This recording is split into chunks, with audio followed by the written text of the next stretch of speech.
Welcome once again to Lehto's Law. Here's Steve Lehto. Years from now, people are going to mention the emissions cheating scandals.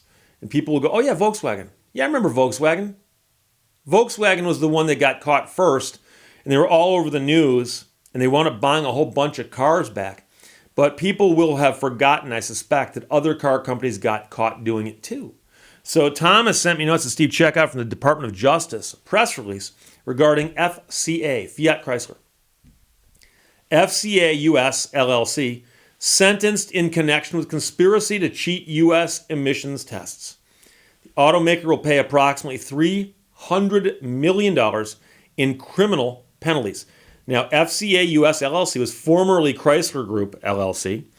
They've been sentenced in federal court in order to pay a fine of $96 million and forfeit a money judgment of $203 million. Court also imposed a 3-year term of organizational probation. They are on probation. The conviction results from the company's conspiracy to defraud U.S. regulators and customers by making false and misleading claims about the design, calibration, and function of the emissions control systems on more than 100,000 cars from the years 2014, 15, and 16. Those would be Jeep Grand Cherokees and Ram 1500 diesels. And the statements were about the vehicle's emission of pollutants, fuel efficiency, and compliance with U.S. emission standards. This case demonstrates the criminal division's dedication to prosecuting companies that seek to place profits above full candor, good corporate governance, and timely remediation, said the Assistant Attorney General, whose name is Kenneth Polite. I kid you not. Today's sentence shows that companies that engage in misleading U.S. regulators or their own customers will be held accountable. Today's sentence is an appropriate punishment for a company that schemed to defraud regulators and consumers, said U.S. Attorney Don Eisen. All corporations should be transparent and honest in dealing with the federal government and the public. This prosecution reflects how seriously my office takes this principle. Today's sentencing of FCA US, which includes a $300 million criminal penalty, is the result of an exhaustive 3-year investigation, says Assistant Attorney General Todd Kim of the Justice Department's Environment and Natural Resources Division. This resolution shows that the Department of Justice is committed to holding corporate wrongdoers accountable for misleading regulators. My sincere thanks go to our investigative partners at EPA, CID, and the FBI. There's a whole bunch more of this backslapping going on here, so I'm just going to jump ahead and talk about what happened. According to the company's admissions and court documents, beginning at least as early as 2010, FCA US developed a new 3-liter diesel engine for use in the US Jeep Grand Cherokee and Ram 1500 vehicles that would be sold in the US. Those are the subject vehicles. FCA US designed a specific marketing campaign to market these vehicles to US customers as clean eco-diesel vehicles with best-in-class fuel efficiency.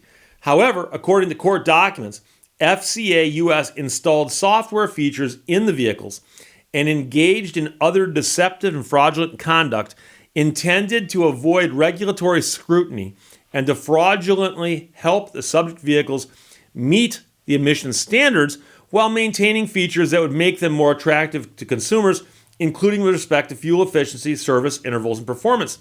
Specifically, FCA US purposely calibrated the emissions control systems on the subject vehicles to produce less NOx emissions during test procedures or driving cycles than when the subject vehicles were being driven by the actual customers under normal driving conditions. And so you can't build the car to cheat during tests. I don't think I have to tell you that, but that's the accusation. And it looks like they've admitted it.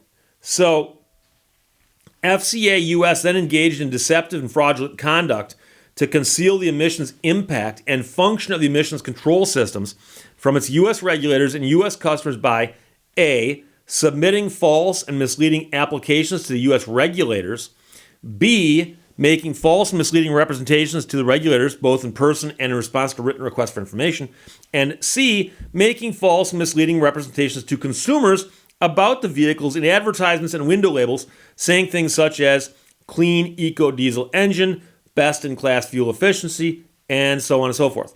For example, FCA US referred to the manner in which it manipulated one method of emissions control as cycle detection and cycle beating. Without the cycle beating use of this emissions control software, the subject vehicles were unable to pass the emissions portions of the federal test procedures. So the press release is 4 pages long. I'm not going to read the whole thing because 50% of it is the different departments congratulating each other. And I understand why they do that. That's fine. It's important that we know our taxpayer dollars are going to good use. However, the real issue here is the accusation that the company made a car or a truck or a vehicle. They made this vehicle. They know it's got to meet certain guidelines set by the federal government. And so with all the computers and software and stuff on board these cars these days, it's very, very easy to get the car to change its behavior, so to speak, by changing how the different systems are run. And if they run differently during the tests than they do on the street, it's a problem because the tests are supposed to be measuring, in essence, what's going to happen out on the street. I understand that some of the things like the fuel economy tests and so on are not an accurate representation of how an actual person drives in real life. I understand that. But the point is that they do have these tests. Everyone knows about these tests. And it's supposed to be, you bring the vehicle in and you run the test on it. And the test is to see what kind of emissions it puts out. And so if it behaves differently when being tested than it will be on the street, obviously that's cheating. So there you go. So it's pretty straightforward. The scary part about all of this, and we had these discussions with the Volkswagen case, and people wonder, who made the decision to do that? Because it ain't just one guy who makes one of these vehicles. There are teams of people at every level. And if you knew how many people were involved in, say, the Jeep Grand Cherokee, right? There's a vehicle called the Jeep Grand Cherokee. The number of people who worked on that vehicle, and I'm not talking about marketing the vehicle, I'm just talking about making the vehicle.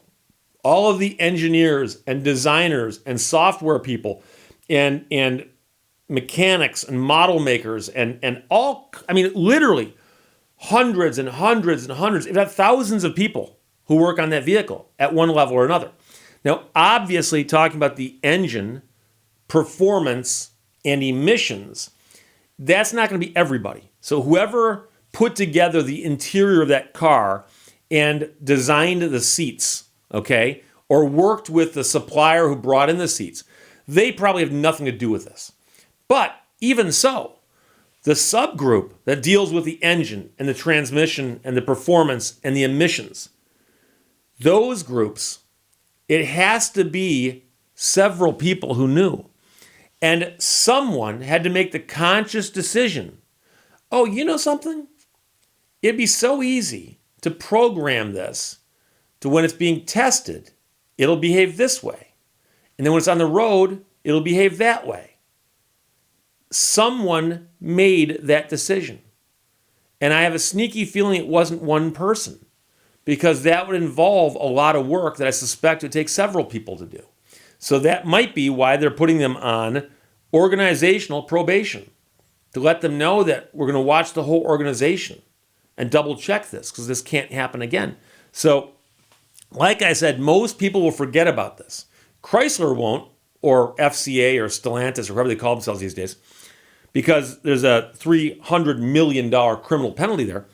But years from now, people are going to go, oh yeah, Volkswagen. And you have to go, oh, by the way, also FCA, remember them? $300 million. So I have a sneaky feeling that there are a raft of lawsuits coming, class actions, if they haven't already been filed. I suspect some probably are, because this news release came out yesterday. And if there's not an attorney out there who's got a class action filed by today based on this, I'll lose faith in how fast and hard some attorneys can work to get a class action out. But that's from the Department of Justice's own press release. Thomas sent it to me. FCA US LLC sentenced in connection with a conspiracy to cheat U.S. emissions tests. And this was a criminal case. and a $300 million criminal penalty. Questions or comments? Put them below. Otherwise, talk to you later. Bye-bye. Thank you for watching Lehto's Law. Sometimes the most scenic roads in life are the detours you didn't mean to take.